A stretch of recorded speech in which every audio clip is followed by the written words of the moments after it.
శ్రీపవర ప్రేక్షకులకి ఉగాది శుభాకాంక్షలు. నమస్కారం. వార్తలోకి స్వాగతం. ముందుగా హెడ్లైన్స్. రాష్ట్ర ప్రజలకు ఉగాది శుభాకాంక్షలు తెలియజేస్తున్న ముఖ్యమంత్రి నారా చంద్రబాబు నాయుడు, ఉప ముఖ్యమంత్రి పవన్ కళ్యాణ్. వచ్చేవన్నీ మంచి రోజులే అని సానుకూల దృక్పథంతో కొత్త ఏడాదిని స్వాగతిస్తున్నట్లుగా వెల్లడి. ప్రజలకు ఉపయోగపడే ప్రాజెక్టులపై పాలకులు దృష్టి పెట్టడం లేదన్న వెంకయ్య నాయుడు. ఏపీ తెలంగాణ నేతలు పరిస్థితులు గమనించాలని వ్యాఖ్య. కొలికిపూడి మాకొద్దంటూ ఎన్టీఆర్ భవన్ కి వచ్చి నినాదించిన టీడీపీ శ్రేణులు. సీఎం చంద్రబాబు నాయుడు దృష్టికి తీసుకువెళ్తానని హామీ ఇచ్చిన టీడీపీ రాష్ట్ర అధ్యక్షుడు పల్లా శ్రీనివాస్. ఏపీ ప్రజలకు సీఎం చంద్రబాబు నాయుడు, ఉప ముఖ్యమంత్రి పవన్ కళ్యాణ్ ఉగాది శుభాకాంక్షలు తెలియజేశారు. విశ్వవ్యాప్తంగా ఉన్న తెలుగు ప్రజలకు విశ్వాసనామ సంవత్సర ఉగాది శుభాకాంక్షలు తెలియజేశారు. వచ్చేవన్నీ మంచి రోజులనే సానుకూల దృక్పథంతో కొత్త ఏడాదిని స్వాగతిస్తున్నట్లుగా సీఎం చంద్రబాబు నాయుడు చెప్పుకొచ్చారు. ఈ సందర్భంగా నూతన కార్యక్రమాలకు శ్రీకారం చుట్టబోతున్నట్లుగా వెల్లడించారు. ప్రతి ఒక్కరూ రాబోయే కాలంలో గణనీయమైన ప్రగతి సాధించాలని మనస్ఫూర్తిగా కోరుకుంటున్నట్లుగా ఆకాంక్షించారు. విశ్వాసనామ సంవత్సరం తెలుగు ప్రజలందరిలో సంతోషాన్ని నింపాలని, సకల విజయాలను అందించాలని మనస్ఫూర్తిగా కోరుకుంటున్నట్లుగా ఆయన స్పష్టం చేశారు. ఉగాది పర్వదినం సందర్భంగా ప్రజలందరికీ డిప్యూటీ సీఎం పవన్ కళ్యాణ్ శుభాకాంక్షలు తెలియజేశారు. వేద పండుగలు, ఆచార వ్యవహారాలు, సంస్కృతి సాంప్రదాయాలు, కళలు జాతిని సజీవంగా నిలుపుతాయని అన్నారు. మన ముంగిటకు వచ్చిన ఉగాది తెలుగువారి వారసత్వపు పండుగ అని కొనియాడారు. విశ్వాసనామ సంవత్సర ఉగాది పండుగ సందర్భంగా తెలుగు ప్రజలందరికీ హృదయపూర్వక శుభాకాంక్షలు తెలుపుతున్నానని ఆయన పేర్కొన్నారు. జీవితం కష్ట సుఖాల సమ్మేళనమని, మన ఉగాది పచ్చడిని అందుకు సంకేతంగా భావిస్తామని ఆయన తెలిపారు. అప్పులు తెచ్చే మార్గాలు చూపకపోతే కొత్తగా రుణాలు ఇవ్వని పరిస్థితి రావాలని మాజీ ఉపరాష్ట్రపతి వెంకయ్య నాయుడు వ్యాఖ్యానించారు. అన్ని ఫ్రీ అంటూ ఓట్ల కోసం జనాన్ని ఆకట్టుకుంటున్నారని చెప్పారు. జీతాలు కూడా చెల్లించలేని పరిస్థితికి తెలుగు రాష్ట్రాలను తెచ్చారని పేర్కొన్నారు. అప్పులు అనేవి ఫ్రీగా రావనే వాస్తవాన్ని పాలకులు గుర్తించాలని అన్నారు. విజయవాడలో ఒకే దేశం ఒకే ఎన్నిక ప్రాముఖ్యత, సవాళ్లు, ప్రభావంపై ఏర్పాటు చేసిన సదస్సులో ముఖ్య అతిథిగా మాజీ ఉపరాష్ట్రపతి వెంకయ్య నాయుడు హాజరయ్యారు. ఈ సందర్భంగా ఆయన మాట్లాడుతూ ప్రభుత్వ ఆస్తులను తాకట్టు పెట్టి మరీ అప్పులు తీసుకొస్తున్నారని వ్యాఖ్యానించారు. పరిధికి మించి రుణాలు చేస్తే అప్పులు కూడా పుట్టిన స్థితికి వస్తారని చెప్పారు. రాష్ట్ర ఆర్థిక పరిస్థితి చూసి అప్పులు చేసే విధానం రావాలని అన్నారు. ఆంధ్రప్రదేశ్, తెలంగాణ నాయకులు పరిస్థితులు గమనించాలని సూచించారు. ప్రజలకు ఉపయోగపడే ప్రాజెక్టులపై పాలకులు దృష్టి పెట్టాలని తెలిపారు. భావితరాల గురించి ఆలోచించాలని ఆయన వివరించారు. విద్యా, వైద్యం తప్ప మరేది ఫ్రీగా ఇవ్వకూడదని స్పష్టం చేశారు.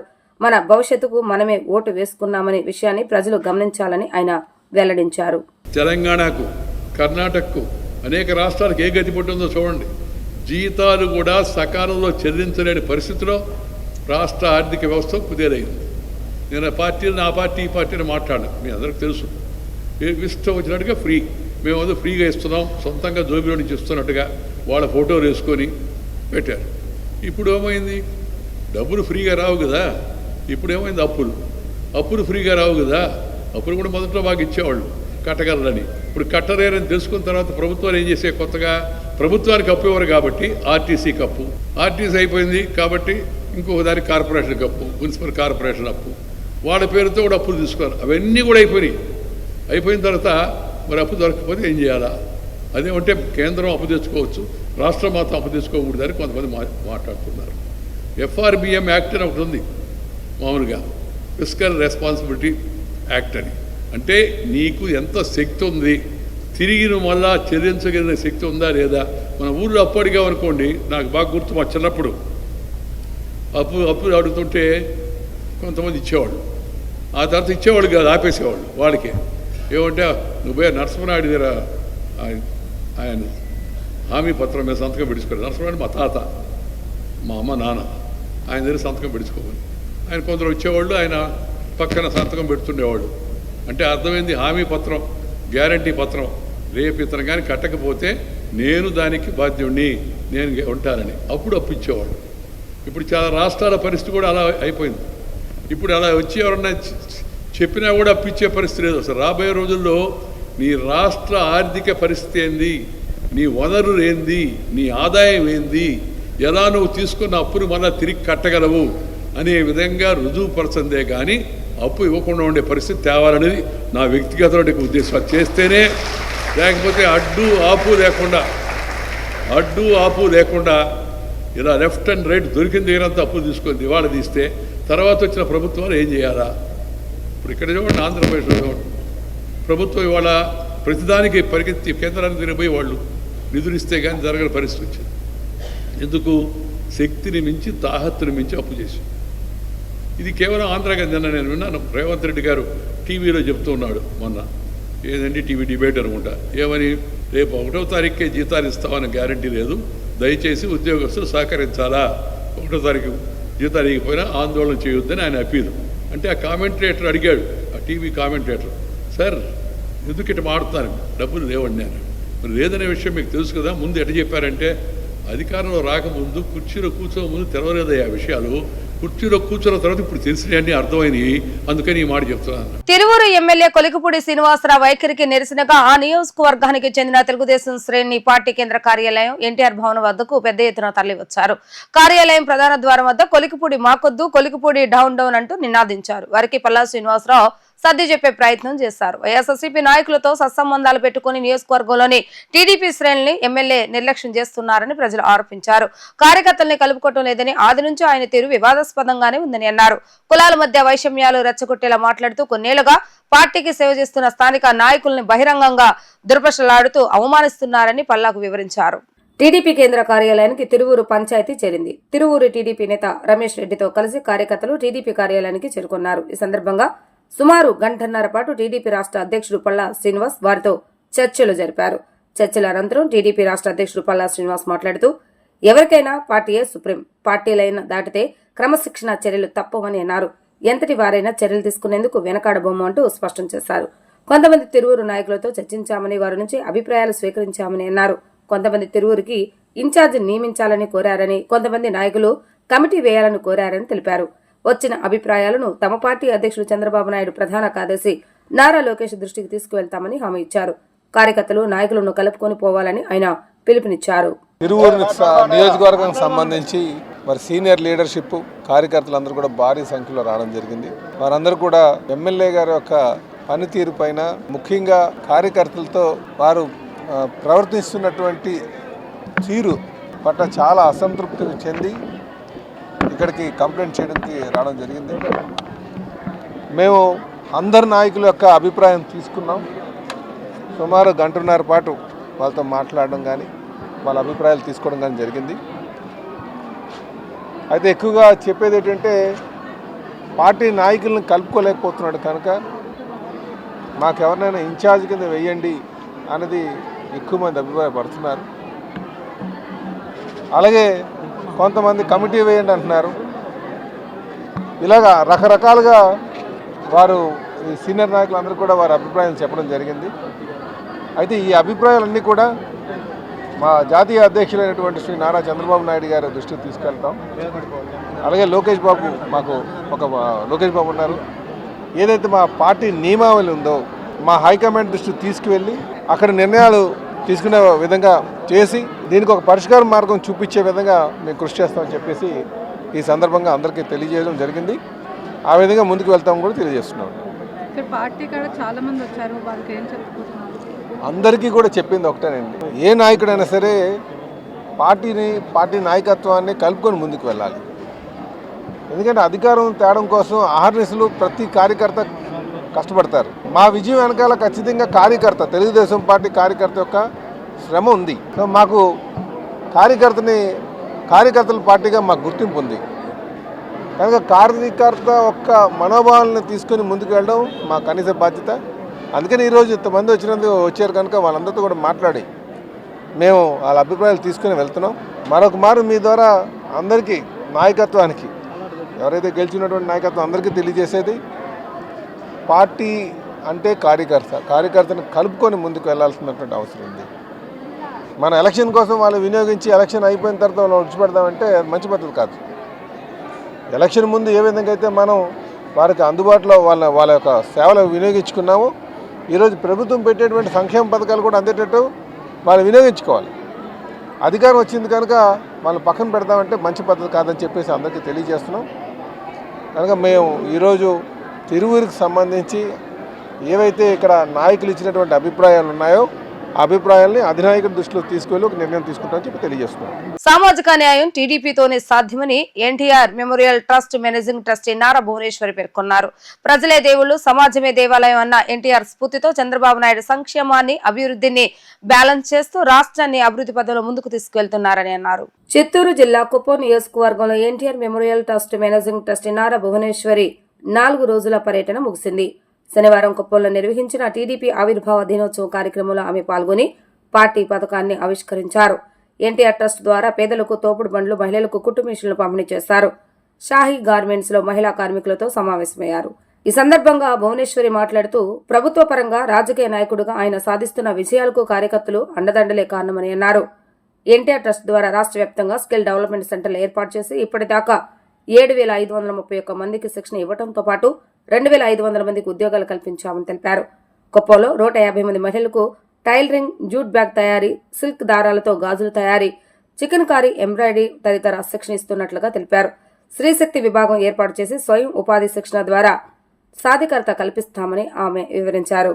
మా నాన్న నందమూరి తారక రామారావు గారు ఎట్లా నమ్మారు, మానవ సేదే మాధవ సేవ అని. ఆ స్ఫూర్తితో చంద్రబాబు నాయుడు గారు ఈ ట్రస్ట్ని ముందుకి తీసుకెళ్లారు. దాని తర్వాత మేనేజింగ్ ట్రస్టీగా ఇప్పుడు నేను ముందుకు తీసుకెళ్తున్నాను. నేను ప్రత్యేకంగా మా ట్రస్ట్ గురించి నేను ఏం చెప్పక్కర్లేదు. మీరు ఇప్పుడు డాక్యుమెంటరీ అనేది ఒకటి చూశారు. మెయిన్గా నేను చెప్పదలుచుకుంది నా కృతజ్ఞతలు దాతలకి. వాళ్ళు లేకపోతే ఈ ట్రస్టు ఇన్ని కార్యక్రమాలు ముందుకు తీసుకెళ్ళాము. అట్లానే దాంతోపాటు దాతలతో పాటు మా వాలంటీర్స్, వాళ్ళు ఎప్పుడు అవసరం ఒక కాల్ ఇస్తే వాళ్ళు ఎప్పుడు మా ట్రస్ట్కి ముందుండి మేము చెప్పింది వాళ్ళు చేస్తారు. అట్లానే రక్తదానం అంతకంటే గొప్ప దానం ఇంకొకటి ఉండదంటారు. అట్లానే ఏదైనా ఎమర్జెన్సీ కేస్ వస్తే అర్ధరాత్రి అయినా కూడా మాకొక బ్లడ్ వాలంటీర్ సెపరేట్ ఒక లిస్ట్ ఉంటుంది. వాళ్ళకు ఒక కాల్ చేస్తే వాళ్ళు కూడా అర్ధరాత్రి అయినా కూడా వెనకాడకుండా వాళ్ళు ఎమ్మటే వచ్చి వాళ్ళు రక్తదానం చేస్తున్నారు. రక్తదానం గొప్ప దానం అనేది ఎందుకు అనుకుంటున్నానంటే, మీకు చెప్పదలుచుకున్నానంటే, మీకు తెలియకుండా మీరు చేసే దానం ప్రతి రక్తపు బిందు చాలామంది జీవితాలు స్థిరపడతాయి. అదే కాకుండా మీకు తెలియకుండా వాళ్ళ జీవితాల్లో మీరు వెలిగిస్తారు. సో మరొక్కసారి మా ట్రస్ట్ తరఫు నుంచి ప్రతి ఒక్కరికి ఉగాది శుభాకాంక్షలు మరియు ఈద్ ముబారక్. నమస్కారం. అందరికీ నా కృతజ్ఞతలు. రాష్ట్రాన్ని అభివృద్ధి పదంలో నడిపించడంలో ముఖ్యమంత్రి నారా చంద్రబాబు నాయుడు, డిప్యూటీ సీఎం పవన్ కళ్యాణ్ చేస్తున్న కృషిని ప్రశంసించారని మంత్రి నాదెళ్ల మనోహర్ తెలిపారు.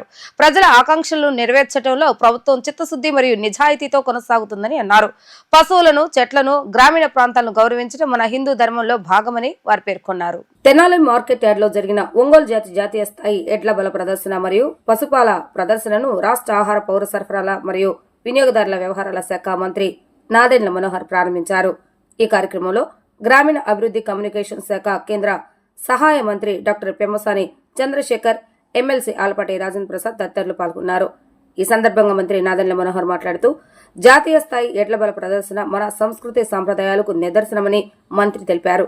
ఇటువంటి కార్యక్రమాలను మన పెద్దలు ప్రారంభించిన కారణంగా అందరూ కలిసి ఈ సాంప్రదాయాలను కొనసాగించాలని పిలుపునిచ్చారు. గత ప్రభుత్వం సంస్కృతి మరియు సాంప్రదాయాలకు సంబంధించిన కార్యక్రమాలను అడ్డుకునే దిశగా పనిచేస్తుందని తెలిపారు. ప్రజల ఆకాంక్షలకు అనుగుణంగా సంస్కృతి సాంప్రదాయాలకు ప్రాధాన్యత ఇవ్వాల్సిన అవసరం ఉందని గుర్తు చేశారు. గతంలో మన పెద్దలు ఏ విధంగా మన ప్రాంతంలో చక్కటి వాతావరణంలో గ్రామాల్లో కొత్త ఉత్తేజం తీసుకొచ్చే విధంగా చేసే కార్యక్రమాల్ని ఇబ్బందులైనా ఇన్ని సంవత్సరాల నుంచి కొనసాగించినందుకు ఆలపాటి రాజేంద్ర ప్రసాద్ గారికి మనస్ఫూర్తిగా నేను ఈ సందర్భంగా ధన్యవాదాలు తెలుపుకుంటున్నాను. ఇక్కడ విచ్చేసిన నాయకులందరికీ, అనేక మంది ప్రేక్షకులకు ముందుగా తెలుగుదేశం పార్టీ ఆవిర్భావ దినోత్సవ శుభాకాంక్షలు. ఈ రోజున మనందరం కూడా గమనించాల్సింది రాష్ట్రంలో ఉన్న పరిస్థితి. ఈ పరిస్థితుల నుంచి మనం అధిగమించుకుని భవిష్యత్తులో ప్రతి ఒక్కరం మన వంతు మనం సహాయం చేసి మన వంతు మనం ప్రతి కార్యక్రమంలో పాల్గొని ఒక కొత్త ఉత్తేజంతో కొత్త స్ఫూర్తితోటి ఆంధ్రప్రదేశ్ని ముందుకు తీసుకెళ్తున్న మన ముఖ్యమంత్రి గారు చంద్రబాబు నాయుడు గారికి మనందరం కూడా ఈ సందర్భంగా నిలబడాల్సిన అవసరం ఉంది. రాజకీయ అంశాల గురించి మనం ప్రస్తావించాల్సిన సందర్భం కాదు, కానీ మనందరం కలిసికట్టుగా ఒకే వేదిక పైన ఉన్నాం కాబట్టి చేయాల్సిన కార్యక్రమాల్లో చిత్తశుద్ధితోటి నిజాయితీగా ప్రజలు ఏ విధంగా మన అందరినీ కూడా ఒక అద్భుతమైన మెజారిటీ ఇచ్చి గెలిపించారు, వారి ఆకాంక్షలు నెరవేర్చడానికి కోసం మనందరం కూడా ముందుకు రావాలి.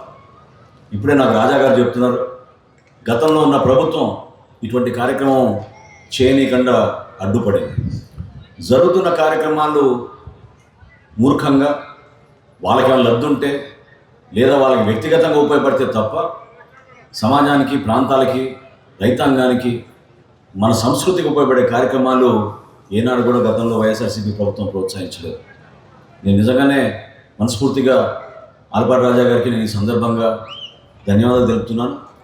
ఇటువంటి కార్యక్రమాలు చేయడం అంత సులభమైన విషయం కాదు. ఎందుకంటే రైతాంగానికి సంబంధించిన అంశాలు, ఇన్ని పశువులు ఇతర ప్రాంతాల నుంచి తీసుకురావడం, ఆ పశువుల్ని గౌరవించుకోవడం, ఈ సంస్కృతి మన హిందూ ధర్మంలోనే ఉంది. ప్రధానంగా చెట్లని, పశువుల్ని, గ్రామీణ ప్రాంతాన్ని ఏది చేసినా ముందు వారి ద్వారానే మనం బతుకుతున్నాం. కాబట్టి ఒక అద్భుతమైన ఆలోచనతోటి గతంలో మన పెద్దలు మనకి ఇటువంటి సంస్కృతి ఇచ్చారు. కాబట్టి స్వర్గీయ ఆలపాటి వెంకటరామయ్య గారి స్ఫూర్తితో మనం ఏర్పాటు చేసుకునే ఈ కార్యక్రమాన్ని, శ్రీరామకృష్ణ గారి వెంకట కార్యక్రమాన్ని ప్రతి ఒక్కరం కూడా ఈ 4-5 రోజులు ఒక మంచి స్ఫూర్తితోటి కార్యక్రమాన్ని ముందుకు తీసుకువెళ్ళి ప్రతి ఒక్కరు దీంట్లో పాల్గొని విజయవంతం చేసే విధంగా ఈ కార్యక్రమానికి మరొకసారి గత వైభవం తీసుకొచ్చే విధంగా అందరూ సహకరిస్తారని మనస్ఫూర్తిగా కోరుకుంటూ, ఇక్కడ విచ్చేసిన పెద్దలందరికీ, వేదిక పైన ఉన్న పెద్దలందరికీ మనస్ఫూర్తిగా ఈ సందర్భంగా ధన్యవాదాలు తెలుపుకుంటూ, ఆనందబాబు గారికి మరొకసారి ధన్యవాదాలు తెలుపుకుంటూ సెలవు తీసుకోవాలి.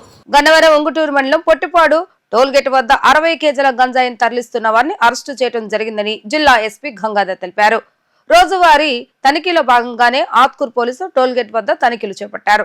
అనుమానాస్పదంగా ఉన్న ఒక కారులో 3 మనుషులు ఉండటంతో అందులో 60 కేజీల గంజాయిని తరలిస్తున్నారని తెలిసి వారిని అదుపులోకి తీసుకున్న పోలీసులు కేసు నమోదు చేయడం జరిగిందని చెప్పారు. గన్నవరం పోలీస్ స్టేషన్ లో ఏర్పాటు చేసిన విలేకరుల సమావేశంలో ఎస్పీ మాట్లాడుతూ పాడేరు నుండి కర్ణాటకకు తీసుకువెళ్లే క్రమంలో ఆత్కూర్ పోలీస్ స్టేషన్ పరిధిలో దొరికిన 3 నిందితులను అదుపులోకి తీసుకుని కేసు నమోదు చేయడం జరిగిందని పేర్కొన్నారు.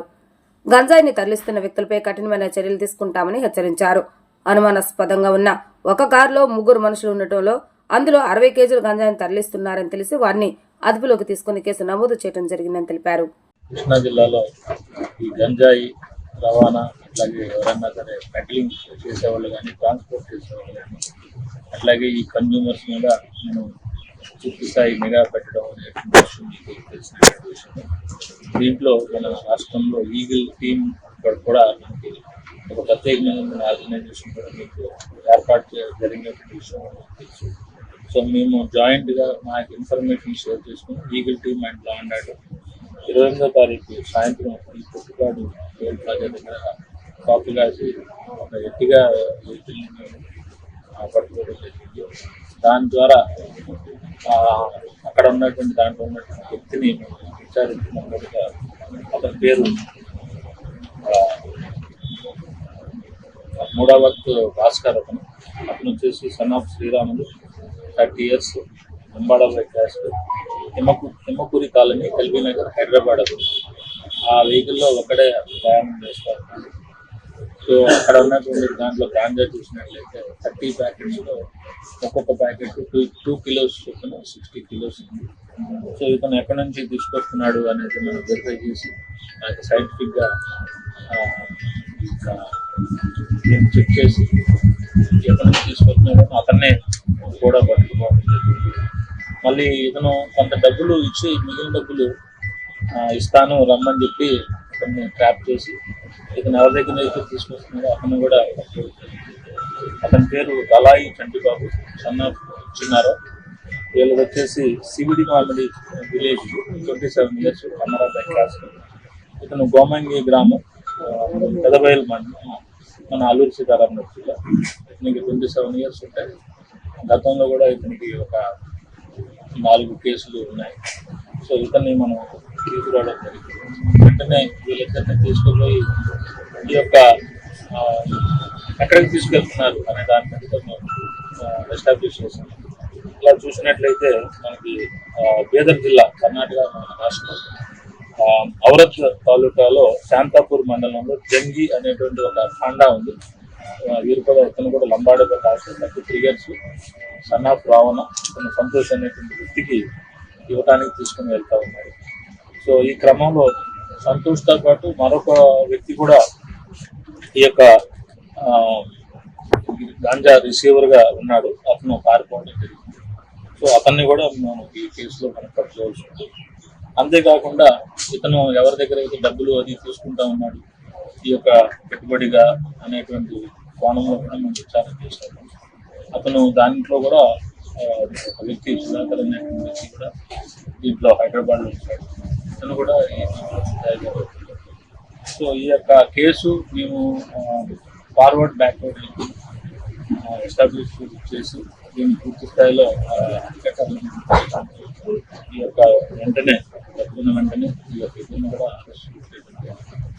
సో ఈ రకంగా వీళ్ళ మీద మన షూట్స్ కూడా ఓపెన్ చేసి వీళ్ళ మీద ప్రత్యేక నిఘా ఉంచడంతో పాటు సీతారామరాజు డిస్ట్రిక్ట్ పోలీసు కూడా, అలాగే కర్ణాటక స్టేట్ పోలీసు కూడా ఈ యొక్క యాక్టివిటీస్ మీద ఇన్ఫార్మ్ చేయడం జరుగుతుంది.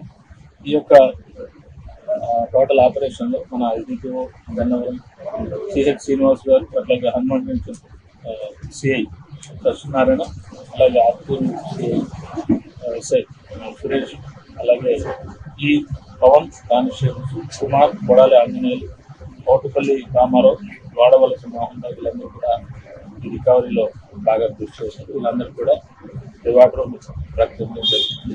అధికార తెలుగుదేశం కూటమి పార్టీలు ఎంత బెదిరించినా స్థానిక సంస్థల ఉప ఎన్నికల్లో వైఎస్ఆర్సీపీ హవా ప్రస్ఫుటమైందని వైఎస్ఆర్సీపీ ఎన్టీఆర్ జిల్లా అధికార ప్రతినిధి పులిపాటి దుర్గారెడ్డి అన్నారు. మొత్తంగా 50 స్థానాల్లో జరిగిన స్థానిక సంస్థ ఉప ఎన్నికల్లో 39 స్థానాల్లో వైసీపీ విజయ బాహుట ఎగరవేసిందని అన్నారు. వైసీపీ అభ్యర్థుల విజయం అధికార కూటమి పార్టీకి చెంపపెట్టు అని దుర్గారెడ్డి పేర్కొన్నారు. వైఎస్ఆర్సీపీ ఎన్టీఆర్ జిల్లా అధికార ప్రతినిధి పులిపాటి దుర్గారెడ్డి గుణదల్లోని ఎన్టీఆర్ జిల్లా పార్టీ కార్యాలయంలో విలేకరుల సమావేశాన్ని నిర్వహించారు. రాష్ట్రంలో 50 చోట్ల ఉప ఎన్నికలు జరిగితే 39 చోట్ల వైసీపీ గెలిచిందని అన్నారు. వైఎస్ఆర్సీపీకి గత ఎన్నికల్లో 11 ఎమ్మెల్యే స్థానాలు వచ్చాయని పదే పదే చెప్పే అధికార పార్టీ నాయకులకు దిమ్మ తిరిగేలా ఏడాది తిరగకుండానే స్థానిక సంస్థల ఉప ఎన్నికల్లో వైఎస్ఆర్సీపీ విజయకేతనం ఎగరవేస్తుందన్నారు. అధికార బలాన్ని ఉపయోగించి కూటమి ప్రభుత్వం ఎలాగైనా విజయం సాధించాలని ప్రయత్నించిన విఫలం కాక తప్పలేదు అని అన్నారు. డబ్బు చూపించి ప్రలోభ పెట్టిన ఎంపీటీసీలు జగన్ను విశ్వసించారని, అనేక చోట్ల ఎంపీపీ పదవులను కైవసం చేసుకున్నారని అన్నారు. త్రిపురాంతకంలోనూ మరొక చోట మహిళా ఎంపీటీసీలను నిర్బంధించారని, అయినా ఆయా ఎంపీటీసీలు ధైర్యంగా ముందుకు వచ్చి జగన్కు మద్దతు తెలిపేలా వైసీపీ బలపరిచిన వారికి ఓట్లు వేశారని అన్నారు. మీడియా ఎదుటే మహిళలు చీరలు లాగుతున్నా పోలీసుల యంత్రాంగం పట్టించుకోలేదని అన్నారు. 2024లో జరిగిన సార్వత్రిక ఎన్నికలో చేతులెత్తి ఓటు ఎవరికి అని అడిగితే జగన్ గెలుపు సునాయాసనం అయ్యేదని, కేవలం వీఎంసీల జిమ్ముకు టీడీపీ, జనసేన, బీజేపీ అభ్యర్థులను గెలిపించాయన్నారు. ప్రజా మద్దతు నేటికి జగన్కే ఉందని అన్నారు. మన జరిగినటువంటి రాష్ట్రంలో జరిగినటువంటి 50 ఎంపీటీసీలకు గాను 39 ఎంపీటీసీలని ఏకగ్రీవంగా వైఎస్ఆర్సీపీ పార్టీ గెలుచుకోవడం జరిగింది. మరి అదేవిధంగా అధికార కూటమిలో ఉన్నటువంటి పార్టీలు 11, మరి జేఎస్పీ పార్టీ అనేటువంటి పవన్ కళ్యాణ్ గారు అధ్యక్షుడు వచ్చే పార్టీకి 1 సీటు రావడం జరిగింది. ఈరోజు ఈ విజయం ఈ కూటమి ప్రభుత్వం అరాచకాల మీద కానీ, అక్రమాల మీద కానీ, అన్యాయాల మీద కానీ ఒక విజయకేతనంగా మేము భావిస్తున్నాము. ఎందుకు అంటే సంఖ్యాబలం లేనప్పటికి కూడా వాళ్ళు కేసులు పెట్టో, భయపెట్టో, లేకపోతే డబ్బుకో ఇంకోదానికో ప్రలోభ పెట్టి మా ఎంపీటీసీ మెంబర్లందరినీ కొని భయపెట్టి లేకపోతే బెదిరించి వాళ్ళు కైవసం చేసుకోవాలన్నా కూడా మా ఎంపీటీసీ మెంబర్లందరూ కూడా జగన్మోహన్ రెడ్డి గారి యొక్క పార్టీ తరపున మేము గెలిచాము, జగన్మోహన్ రెడ్డి గారి పార్టీకే మేము కట్టుబడి ఉంటామని చెప్పి ధైర్యంగా వాళ్ళందరూ వాళ్ళ యొక్క ఓటు హక్కుని స్వతంత్ర భారతదేశంలో వినియోగించుకొని కూటమి ప్రభుత్వానికి తగిన బుద్ధి చెప్పి వాళ్ళ అక్రమాలకి, అన్యాయాలకి రోజులు దగ్గర పడ్డాయని తెలియజేసే విధంగా ఈరోజు మేము రాష్ట్రంలో ఎంపీటీసీలని విజయం సాధించాం. మరి అదేవిధంగా త్రిపురాంతకంలో ఒక ఎంపీటీసీ మెంబర్ని హైదరాబాద్లో జాబ్ చేస్తున్న ఒక మహిళా ఎంపీటీసీని కూడా 3 రోజులు నిర్బంధించి భయపెట్టి వాళ్ళని కేసులు పెడతామని కానివ్వండి, లేకపోతే ఆర్థికంగా కానీ ఇంకో రకంగా ఎన్ని పెట్టినా కూడా ఆమె ఒకటే చెప్పింది, మేము మొదటి నుంచి కూడా వైఎస్ఆర్సీపీ పార్టీలోనే గెలిచాము, ఆ బీఫామ్ మీద మేము గెలిచాం కాబట్టి జగన్మోహన్ రెడ్డి గారికి మేము అండగా ఉంటాము అని చెప్పి ధైర్యంగా ఆమె ఒక మహిళ ఆమె ధైర్యంగా ఓటు వేసింది. ఆ రోజు అదే సమక్షంలో ఎలక్షన్ జరుగుతున్న సమక్షంలో పోలీస్ డిపార్ట్మెంట్ వారు ఉన్నా కూడా వాళ్ళు కనీసం అదొక చోద్యం చూస్తూ నిలబడిపోయారు తప్ప కానీ వాళ్ళ టీడీపీ వాళ్ళని ఒక దుశ్శాసన నిండు మహాసభలో ఎలాగైతే వస్త్రాభరణ ఆ రోజు చీరలాగి చేశారో ఆ విధంగా మా మహిళా ఎంపీటీసీ మహిళని చేయి పట్టుకొని లాగటం కానివ్వండి, వాళ్ళు డ్రెస్సులు పట్టుకొని లాగటం కానివ్వండి, ఇలా బెదిరించి చీరలు లాగుతున్నా కూడా అక్కడ డిపార్ట్మెంట్ వాళ్ళు ఎలక్షన్ కమిషన్ వాళ్ళు ఉన్నప్పటికీ వాళ్ళందరి సమక్షంలో జరిగినా కూడా వాళ్ళు ఏమాత్రం మాట్లాడలేదంటే ఈ కూటమి ప్రభుత్వం ఏ విధంగా రాష్ట్రంలో దౌర్జన్యాలు కానీ అక్రమాలు కానీ అఘంటాలు కానీ చేస్తుందనేది ఒక నిదర్శనం. అక్కడ మీడియా వాళ్ళు ఉన్నా కూడా వాళ్ళందరి ముందు కూడా ఆ విధంగా అతను లాగి చేతులు లాగి డ్రెస్సులు లాగి చీరలు లాగినా కూడా ఆమె ధైర్యంగా వచ్చి వైఎస్ఆర్సీపీ పార్టీకి మద్దతు చేసినటువంటి ఎంపీటీసీకి ఓటేసి గెలిపించారు. దీన్ని బట్టి మనం అర్థం చేసుకోవాల్సింది ఏంటంటే గతంలో జరిగినటువంటి ఎలక్షన్లు 24లో ఈ విధంగా బ్యాలెట్ పేపర్ కానివ్వండి చేతులెత్తి ఎవరికమ్మా మీరు ఓటేస్తారని అడుగుంటే చిత్తుగా కూటమి ప్రభుత్వం ఓడిపోయేది. అక్కడ ఈవీఎంలు ఉన్నాయి కాబట్టే ఈవీఎంలు మేనేజ్ చేసి ఈరోజు వాళ్ళు గెలిచారనేది స్పష్టంగా రాష్ట్ర ప్రజానీకాన్ని మొత్తానికి తెలిసింది. ఆ విధంగా మేము ముందు ఒకటే చెప్తున్నా, గడిచిన 6 నెలల్లోనే ప్రజల్లో వ్యతిరేకత వచ్చింది. కనీసం ఇప్పుడు 10 నెలలు అవ్వగానే నాయకుల్లో కూడా వ్యతిరేకత వచ్చింది. నాయకుల్లో వ్యతిరేకత వచ్చింది ఎందుకని నేను చెప్తున్నామంటే వాళ్ళు కేసులు పెడతామను, లేకపోతే డబ్బాసి చూపించో, లేకపోతే ఇంకోటి చూపించో భయపెట్టి వాళ్ళ వైపు లాక్కోవాలని చూసినా కొన్ని నెలలుగా అంటే స్టార్టింగ్లో కొంతమంది భయపడి పార్టీలు మారిన వాళ్ళు ఉన్నారు, లేకపోతే డబ్బులకు లోబడిన వాళ్ళు ఉన్నారు. కానీ 10 నెలల తర్వాత జనాల్లో కానివ్వండి నాయకుల్లో కానీ కూటమి ప్రభుత్వం చేస్తున్న అరాచకాల మీద వాళ్ళు ఇచ్చిన హామీలు ఒక్కటి కూడా నెరవేర్చకుండా వాళ్ళు చేసిన ఇందు మీద జనం తిరగబడ్డారు. జనంతో పాటు ఈరోజు నాయకులు కూడా తిరగబడ్డారు. రాష్ట్ర ప్రభుత్వం స్మార్ట్ మీటర్లు ఏర్పాటు ఉపసంహరించుకోవాలని సిపిఎం రాష్ట్ర నాయకులు సిహెచ్ బాబురావు అన్నారు. కరెంట్ ఛార్జీల విషయంలో కూటమి ప్రభుత్వం ప్రజలను నమ్మకద్రోహం చేస్తుందని అన్నారు. గత ప్రభుత్వం విద్యుత్ బాధలు 32 కోట్లు పెంచిందని, మేము అధికారంలోకి వస్తే విద్యుత్ ఛార్జీలు పెంచబోమని కూటమి పార్టీలు ఎన్నికల సమయంలో హామీ ఇచ్చాయని అన్నారు. విద్యుత్ ట్రూ ఆప్ ఛార్జీలు సర్దుబాటు ఛార్జీల రద్దు చేయాలని కోరుతూ విజయవాడ అజిత్ సింగ్ నగర్ కరెంట్ ఆఫీసు వద్ద సిపిఎం పార్టీ ఆధ్వర్యంలో నిరసన కార్యక్రమాన్ని నిర్వహించారు. విద్యుత్ ఛార్జీల భారాలు నిరసిస్తూ కరెంటు బిల్లుల పత్రాలను దగ్ధం చేసి ఆందోళన వ్యక్తం చేశారు. ఈ కార్యక్రమంలో సిపిఎం రాష్ట్ర నాయకులు సిహెచ్ బాబురావు పాల్గొని మాట్లాడుతూ రాష్ట్ర ప్రభుత్వం స్మార్ట్ మీటర్లు ఏర్పాటు ఉపసంహరించుకోవాలన్నారు. కరెంట్ ఛార్జీల విషయంలో కూటమి ప్రభుత్వం ప్రజలను నమ్మక ద్రోహం చేసిందన్నారు. గత ప్రభుత్వం విద్యుత్ బాధలు 32 కోట్లు పెంచిందని, మేము అధికారంలోకి వస్తే విద్యుత్ ఛార్జీలు పెంచబోమని కూటమి పార్టీలు ఎన్నికల సమయంలో హామీ ఇచ్చాయని అన్నారు. కూటమి ప్రభుత్వం ఏర్పడి 9 నెలలు గడవక ముందే 15,485 కోట్లు ప్రజలపై భారం మోపిందని అన్నారు.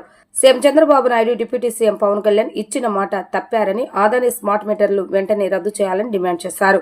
విద్యుత్ భారాలను తగ్గించే వరకు పోరాటం చేస్తూనే ఉంటామని అన్నారు. కూటమి ప్రభుత్వం కరెంటు ఛార్జీల విషయంలో మాట తప్పింది, నమ్మక ద్రోహం చేసింది. కిందటి ప్రభుత్వం విద్యుత్ బాధుడు 32,000 కోట్లు పెంచింది. మేము అధికారంలోకి వస్తే కరెంటు ఛార్జీలు పెంచబోము, అలాగే ఉన్నది కూడా తగ్గిస్తామని మాట చెప్పారు. 9 నెలలు గడవక ముందే 15,485 కోట్ల రూపాయలు ప్రజల కళ్ళు గప్పి సర్దుబాటు ఛార్జీల పేరుతో బిల్లుల్లో కలిపేస్తూ ఉన్నారు. ఇది దుర్మార్గం. దానికి తోడు 2 ఏళ్ల క్రితం 3 ఏళ్ల క్రితం వాడుకుని బిల్లులు కట్టేసిన దానికి మళ్ళీ వాళ్ళ అదనంగా బిల్లులు వేయటం ఇది న్యాయమేనా? ఎక్కడైనా ఉందా ప్రపంచంలో? దీన్ని సర్దుబాటు ఛార్జీ అంటున్నారు. ఒక వైపున ఛార్జీలు పెంచలేదంటారు, ఇంకో వైపున మాత్రం బిల్లులు పెరిగిపోతూ ఉన్నాయి. అందుకే ఈ పెరిగిన బిల్లులతో జనం గగ్గోలు పెడతా ఉన్నారు. ముఖ్యమంత్రి గారు చంద్రబాబు గారు, పవన్ కళ్యాణ్ గారు మాట తప్పారు, నమ్మక ద్రోహం చేశారు. దీనికి తోడు అదానీ కంపెనీతో గత ప్రభుత్వం 7,000 మెగావాట్లు 25 సంవత్సరాల పాటు సోలార్ విద్యుత్ ఒప్పందం చేసుకున్నారు. 1,750 కోట్ల రూపాయలు ముడుపులు తీసుకున్నారని అమెరికా కోర్టుల్లో విచారణ జరుగుతూ ఉంది. ఆ ఒప్పందాన్ని చంద్రబాబు గారు ఎందుకు రద్దు చెయ్యరు? అసెంబ్లీ సాక్షిగా మేము రద్దు చెయ్యం అని నిస్సిగ్గుగా ప్రకటించింది ప్రభుత్వం. ఎందుకు చేయరు? మోడీ అంటే భయమా? అదానీ అంటే భయమా? 1,20,000 కోట్ల రూపాయల ఆ ఒప్పందం వల్ల జనం నెత్తిన భారం పడుతుందని స్వయంగా చంద్రబాబు నాయుడు గారే శ్వేతపత్రంలో చెప్పారు. మరి 1,20,000 కోట్ల రూపాయల భారం వేసే ఒప్పందాన్ని, అవినీతి ఒప్పందాన్ని ఎందుకు కొనసాగిస్తున్నారు? ఈ విషయంలో కేంద్రము, రాష్ట్రము, అదాని అందరూ ఒకటైపోయారు. అందుకే ఈ ప్రమాదకరమైన ఒప్పందం రద్దు చేయమన్నాం. దీనికి తోడు స్మార్ట్ మీటర్లు పెడుతున్నారు. పనికొచ్చే మీటర్లు పీకేసి స్మార్ట్ మీటర్లు, అది కూడా అదానీ కంపెనీ మీటర్లు. ఇప్పటికే ఆఫీసులకు పెట్టారు, షాపులకి పెట్టారు, రేపు ఇళ్ళకి రాబోతూ ఉన్నాయి. ఈ స్మార్ట్ మీటర్లు వస్తే కొంప మునిగినట్టే. ముందుగానే ప్రీపెయిడ్ పద్ధతిలో బ్యాలెన్స్ వేయించుకోవాలి. దానికి తోడు సాయంత్రం 6 గంటల నుంచి వాడే కరెంటుకి ఎప్పుడూ లేని విధంగా అదనంగా ₹2 యూనిట్కి వేస్తారు. టైమ్ ఆఫ్ ది డే ప్రకారం ఈ మీటర్కి అయ్యే ఖర్చు 10,000 రూపాయలు 93 వాయిదాల్లో బిల్లుల్లోనే కలిపేస్తారు. ఇదంతా మోసం కాదా? ఎందుకు ఇవాళ మనకి ఉరితాడు బిగించినట్టుగా ఉండే ఈ స్మార్ట్ మీటర్లు మనకొద్దు. అదానీ కంపెనీని బాగు చేయడం కోసం పెట్టే స్మార్ట్ మీటర్లు మనకొద్దు. అందుకే సిపిఎం రాష్ట్ర వ్యాప్తంగా పోరాడుతున్నాం. ఇది ఒక పార్టీ సమస్య కాదు, ప్రజలందరి సమస్య. ఈ విద్యుత్ సంస్కరణ పేరుతో చేసే దోపిడీ పోవాలి, కరెంటు ఛార్జీలు తగ్గాలి, స్మార్ట్ మీటర్లు ఆగాలి. అప్పటి వరకు ఈ పోరాటం సాగిస్తాం, రాష్ట్ర వ్యాప్తంగా ఉద్యమిస్తాం. ప్రజలందరూ కూడా కలిసి రావాలని చెప్పి మేము విజ్ఞప్తి చేస్తా ఉన్నాం. చైత్ర సిద్ధాంతము వారి తెలుగు క్యాలెండర్ ఆవిష్కరణ కార్యక్రమం విజయవాడ ప్రెస్ క్లబ్ లో జరిగింది. ఉగాది పర్వదినాన్ని పురస్కరించుకుని ఏర్పాటు చేసినటువంటి ఈ తెలుగు క్యాలెండర్ ఆవిష్కరణ కార్యక్రమంలో ముఖ్య అతిథిగా టీడీపీ మాజీ నగరపాలక సంస్థ ఫ్లోర్ లీడర్ ఎరబోతు రమణారావు పాల్గొని క్యాలెండర్ ను ఆవిష్కరించడం జరిగింది. ఈ సందర్భంగా ఆయన మాట్లాడుతూ ఆంగ్ల మాధ్యమం నానాటికి పెరుగుతున్న నేటి తరుణంలో తెలుగు భాషకు ప్రాధాన్యతనిచ్చేలా తెలుగు క్యాలెండర్ ను రూపొందించిన చైత్ర సిద్ధాంతము వారిని అభినందించారు. ఆచార్య ప్రబోధానంద యోగేశ్వర్ల ఆశీస్సులతో రూపొందించిన ఈ క్యాలెండర్ తెలుగు ప్రజలందరికీ ఎంతగానో ఉపయోగపడుతుందని అన్నారు. చైత్ర సిద్ధాంత ప్రచారకుడు తిరుపతిరావు మాట్లాడుతూ తెలుగు క్యాలెండర్ లో చైత్ర మాసం మొదలుకొని మరలా చైత్ర మాసం వరకు అన్ని నెలలకు సంబంధించిన ముఖ్య విశేషాలు, కాలసూచిక, ఆధ్యాత్మిక అంశాలను క్యాలెండర్ లో పొందుపరచడం జరిగిందన్నారు. ప్రతి ఆదివారం చైత్ర సిద్ధాంత ప్రచార కార్యక్రమాన్ని విజయవాడ పరిసర ప్రాంతాల్లో నిర్వహిస్తున్నట్లుగా వారు వివరించారు. శ్రీ శ్రీ ఆచార్య ప్రబోధానంద యోగేశ్వరుల వారు ఈ త్రైత సిద్ధాంత ఆధారంగా తెలుగు క్యాలెండర్ ని ప్రతి సంవత్సరం కూడా ప్రజలందరికీ పంచడం జరుగుతోంది. ఈ ప్రత్యేకత, ఈ యొక్క క్యాలెండర్ యొక్క ప్రత్యేకత ఏమంటే ప్రతిదీ కూడా చైత్ర మాసంతో ప్రారంభమై చివరి నెల వరకు కూడా 12 నెలల్లో తెలుగు మాసాలతోనే మనం ప్రింటింగ్ అవ్వడం జరుగుతుంది. అట్లాగే శ్రీ విశ్వవసునామ సంవత్సరంలో ఈ సంవత్సరం 39వ సంవత్సరంగా, ఇప్పుడు కలియుగం 5126వ సంవత్సరం జరుగుతున్నట్టుగా ఈ క్యాలెండర్ మొత్తం కూడా ప్రింటింగ్ చేయడం జరిగింది. అందులోనూ ఈ క్యాలెండర్లో ఆధ్యాత్మిక విషయాలతో నింపి మనకి ప్రతిరోజు కూడా తిథులు అన్ని కూడా చూసుకునేటట్టుగా చాలా అనుకూలంగా ఉంది. ఇప్పుడు ప్రస్తుత తరుణంలో తెలుగు క్యాలెండర్ని ఎవరు కూడా ప్రింటింగ్ చేయకుండా అందరూ ఆంగ్ల మానవంలోనే చేస్తూ ఉన్నారు. మన యొక్క తెలుగు యొక్క సంస్కృతి సాంప్రదాయాలను మర్చిపోయిన తరుణంలో శ్రీ శ్రీ ఆచార్య ప్రబోధానంద యోగేశ్వరుల వారు ఈ తెలుగు క్యాలెండర్ని ఆవిష్కరించి దాని యొక్క గొప్పతనాన్ని మనకు తెలియజేయడం జరిగింది. తద్వారా రాష్ట్ర ప్రజలందరూ కూడా ఎక్కడున్నా కానీ ఈ తెలుగు యొక్క సంస్కృతి సాంప్రదాయాలను గౌరవిస్తూ, మన సంస్కృతి సాంప్రదాయాలను గౌరవించుకుంటూ తెలుగు క్యాలెండర్ యొక్క గొప్పతనాన్ని కూడా ప్రజలందరూ కూడా తెలియజేయాలని మేము భావిస్తున్నాం. శ్రీ శ్రీ ఆచార్య ప్రబోధానంద యోగీశ్వరుల వారి గురువు ఆశీస్సులతో అచ్చమైన తెలుగు క్యాలెండర్ ఈ రోజున ప్రపంచంలోనే అచ్చమైన తెలుగు క్యాలెండర్ ఎవరు కూడా చేయరు. వీరు ఆవిష్కరించడం అనేది చాలా సంతోషం. దీనికి మా సెంట్రల్ శాసనసభ్యులు పౌర్ణమేశ్వరరావు గారిని ఆహ్వానించడం జరిగింది. వారు రాష్ట్ర పార్టీ ఆదేశాల మేరకు ఒక అర్జెంట్ మీటింగ్కి వారు వెళ్ళడం, ఈ రోజున వారి తరపు నుంచి నేను ఇక్కడికి వచ్చి ఈ కార్యక్రమంలో పాల్గొనడం చాలా సంతోషంగా నేను భావిస్తూ ఉన్నాను. ఉన్నటువంటి పెద్దలు, వేదిక మీద ఉన్నటువంటి పెద్దలు, వేదిక మీద ఉన్నటువంటి మహిళా సోదరుమణులు అందరికీ కూడా ధన్యవాదాలు. ముందుగా మరి ఉగాది శుభాకాంక్షలు అందరికీ కూడా తెలియజేస్తూ ఉన్నాను.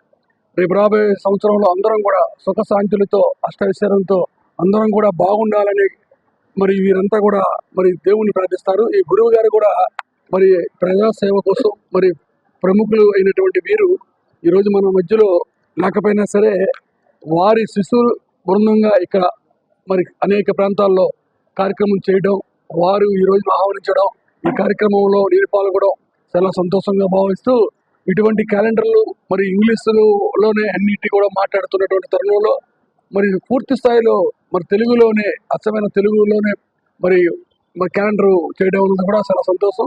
వార్తలు ముగించే ముందు హెడ్లైన్స్ మరొకసారి. రాష్ట్ర ప్రజలకు ఉగాది శుభాకాంక్షలు తెలియజేస్తున్న ముఖ్యమంత్రి నారా చంద్రబాబు నాయుడు, ఉప ముఖ్యమంత్రి పవన్ కళ్యాణ్. వచ్చేవన్నీ మంచి రోజులే అని సానుకూల దృక్పథంతో కొత్త ఏడాదిని స్వాగతిస్తున్నట్లుగా వెల్లడి. ప్రజలకు ఉపయోగపడే ప్రాజెక్టులపై పాలకులు దృష్టి పెట్టడం లేదన్న వెంకయ్యనాయుడు. ఏపీ తెలంగాణ నేతలు పరిస్థితులు గమనించాలని వ్యాఖ్య. కొలికిపూడి మాకొద్దంటూ ఎన్టీఆర్ భవన్ కి వచ్చి నినాదించిన టీడీపీ శ్రేణులు.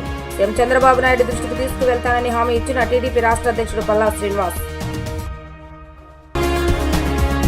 ఇవి రోజు వార్తా విశేషాలు. మరలా 3 ప్రసారమే వార్తలు మళ్ళీ కలుద్దాం. అంతవరకు సెలవు. నమస్కారం.